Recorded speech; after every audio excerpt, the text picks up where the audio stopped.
시청자 여러분 안녕하십니까. 4월 5일 시사정담 시작하겠습니다. 배종찬 인사이트 K 연구소장님 나오셨습니다. 네. 4월 4일 날 윤석열 대통령에 대한 탄핵 심판이 내려졌는데 정말 예상과는 달리 8대 0이라는 충격적인 인용 결정이 내려졌고 네. 윤 대통령은 11시 22분 오전에 파면 주문이 읽으면서 네. 전직 대통령이 된 거죠. 네. 우리 보수층 입장에서는 아마 실망과 분노가 엄청나게 크지 않았나 이런 생각이 들면서도 그나마 이 크게 무슨 불상사가 일어나지 않을까 걱정들을 했는데 그런 일은 없었고 다시 네. 일상이 회복되는 듯한 분위기로 이렇게 돌아선 것은 다행이 아닌가 하는 생각이 듭니다. 어쨌든 윤석열 대통령 탄핵을 둘러싼 지리한 공방은 이제 끝났고 네. 불가피하게 2달 내에 대선을 해야 하기 때문에 급속히 대선 전국으로 전환될 수밖에 없지 않겠습니까? 네. 이제는 뭐 대선이죠. 예. 네. 그래서 보수 우파도 이미 지나간 일은 지나간 일입니다. 그렇습니다. 싸움에서 한 번 졌다고 계속 지는 것은 아니지 않습니까? 병법에도 병가지 상사라는 말이 있지 그렇습니다. 않습니까? 예. 그렇기 때문에 후를 털고 일어나는 그 외에 달리 방법은 없는 건 아닌가. 그렇죠. 이런 생각이 드는데요. 우선 이번 주 여론조사를 좀 분석해 보도록 하겠습니다. 물론 이번 주 여론조사는 4일 날 윤 대통령에 대한 파면 결정이 났기 때문에 파면 결정에 따른 여론은 이 반영이 안 됐지만 갤럽이나 MBS 여론조사 결과를 보면은 앞으로 대선이 치러질 경우 판도가 어떻게 될까 하는 것을 좀 짐작할 수는 있는 것 같아요. 그렇습니다. 네. 이제 내주 들어서면은 이번에 윤 대통령 파면에 따른 또 민심이 어떻게 변화가 됐는지가 나오겠습니다만은 우선 NBS 여론조사 보면은 정당 지지도에서 국민의힘이 33, 민주당이 37입니다. 지난주에는 36 같았어요. 네. 이번에는 다소 국민의힘이 떨어졌습니다만은 4% 정도 차이가 났고 갤럽의 경우도 국민의힘은 35, 민주당은 41입니다. 국민의힘은 그동안 36 하다가 35로 조금 떨어졌고 민주당은 38, 40, 41로 조금씩 이렇게 상향해서 올라가는 추세인데 네.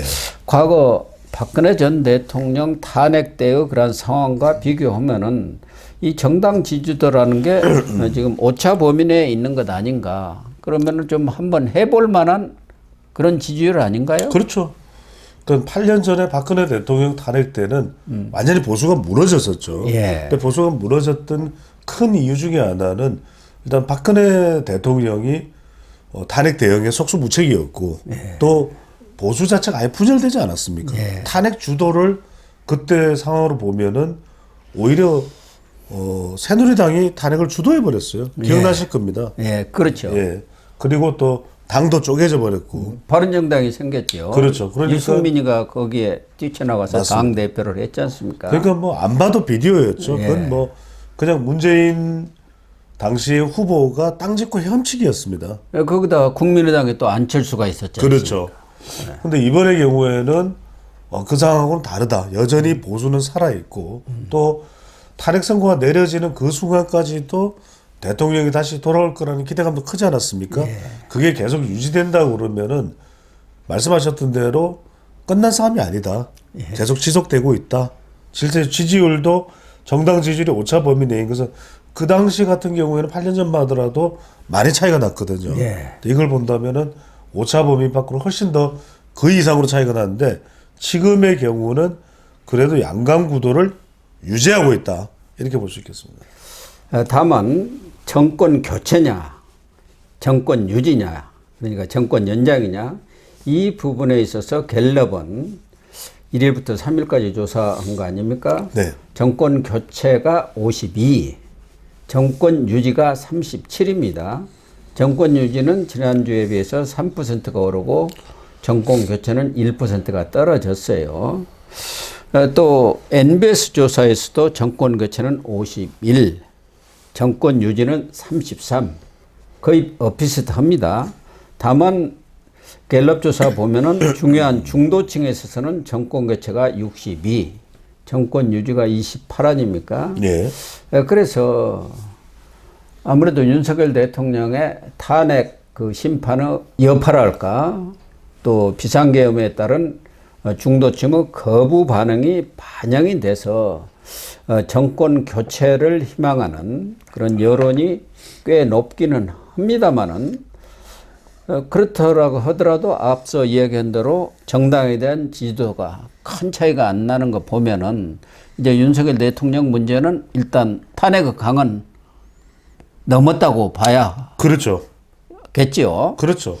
그렇게 되면은 이 부분에 있어서도 변화의 가능성이 있는 것 아니겠습니까? 있습니다. 여기서 이제 중요한 건 뭐냐면 대통령의 국민의힘이 앞으로 전략이 중요한데 대통령의 탄핵은 탄핵이었다. 그게 대해서 더 뭐 평가를 하고 이럴 필요가 없습니다. 그걸 예. 하기 시작하면 뭐 고박사께서도 아시겠습니다만 당 내에 분란이 일어날 수밖에 없겠죠. 그렇지 않습니까? 그렇죠. 뭐 찬성했네, 반대했네. 그러니까 그거는 물을 필요도 없습니다. 이제는 탄핵 선고로 정리됐다. 그리고 이제는 이재명 또 민주당을 이기도록 나가자. 뭐 이 방향이 설정돼야 되겠죠. 예. 근데 그게 이제 설정되느냐 안 되느냐가 이 여론에 굉장히 중요할 겁니다. 그러면 정권 교체냐 연장이냐가 지금 정권 교체가 앞서는 것으로 나왔던 이유는 바로 대통령의 탄핵 부분이 정리가 안 돼서 그렇거든요. 예, 그렇죠. 그런데 그 부분에 대한 것을 정리를 하면 이제는 새로운 전쟁이다. 완전히 이제 리셋 새 정리가 되는 거죠. 리셋이 되는 거죠. 그렇습니다. 그런 가운데 정권 연장이냐 정권 교체냐는 것은 누가 이기느냐의 싸움이기 때문에 그건 거의 또 팽팽하게 앞으로도 이것이 새롭게 지지율이 나올 가능성이 매우 높습니다. 그게 중요합니다. 거기다가 지금 무당층만 하더라도 NBS 여론조사에서는 25%입니다. 네. 그리고 갤럽 여론조사에서도 17%에 지금 달해요. 특히 그 장래 지도자 적합도 이 조사에서도 무응답이 38%도 그러게요. 1위입니다. 1위. 그러니까요. 예. 무응답- 무응답과 무당층이 엄청나게 지금 많다는 얘기 아닙니까? 그러니까 다음 대통령은 무응답이에요. 예, 무응답, 무시가 대통령이 무시예요. 되는 거예요. 예. 무통령이에요, 무통령. 네. 그래서 이 무당층, 무응답층을 누가 끌어가느냐. 그렇죠. 이 싸움 아니겠습니까? 바로 그거라니까요. 예. 그 매력이 중요한 겁니다. 그래서 정말 우리 고 박사님하고 저하고 우리는 뭐 없는 근거 없는 이야기를 하지 않지 않습니까? 우리 방송의 특징은 계속해서 국민의힘이 중도층과 무당층을 가자기 위한 노력이 필요하다는 걸 얼마나 우리는 이야기했습니까? 매 방송마다 한 3년 이상 이야기했을 겁니다. 그게 지금 그대로 적용이 되고 작동이 된다. 이렇게 볼 수가 있는 겁니다. 그러니까 이 여론조사 결과들을 보면은 어디다 포커스를 맞춰야 하는 데가 명확히 드러나고 그렇죠. 이 적합도 조사에서도 갤럽 조사에서도 보면은 이재명은 34입니다. 물론 뭐 김문수 9, 한동훈 5, 홍준표 4, 오세훈 2 이렇게 나와서 압도적으로 높기는 하지만 34%로 고정되어 있고 MBS 조사도 비슷하거든요.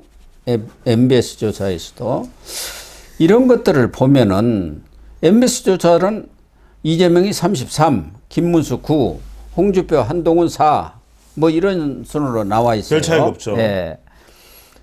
이런 걸 보면은 결국은 이 국민의힘 후보들은 그동안 발이 묶여갖고 움직이지를 못해서 지금 두 자릿수 있던 김문수 장관까지도 한 자릿수로 떨어졌습니다만 이재명은 갤럽이든 MBS든 34, 33으로 선거법 항소심 거기서 무죄를 받으면서 꽤 상승 효과가 있지 않겠느냐 이렇게 예상을 했는데 그게 없이 여전히 30대 초반은 박스권에 그렇죠. 묶여 있다. 이런 결과 아닙니까? 그 우리가 데이터를 분석할 때 박스권을 벌써 넣지 못하는 이유는 뭐냐면 첫 번째로는 그래도 고정 지지층이 있는 건 분명해요. 그건 네. 민주당의 강성 지지층이죠. 뭐 개딸, 재명인의 마을, 뭐 강성 지지층 그건 뭐 팬덤입니다.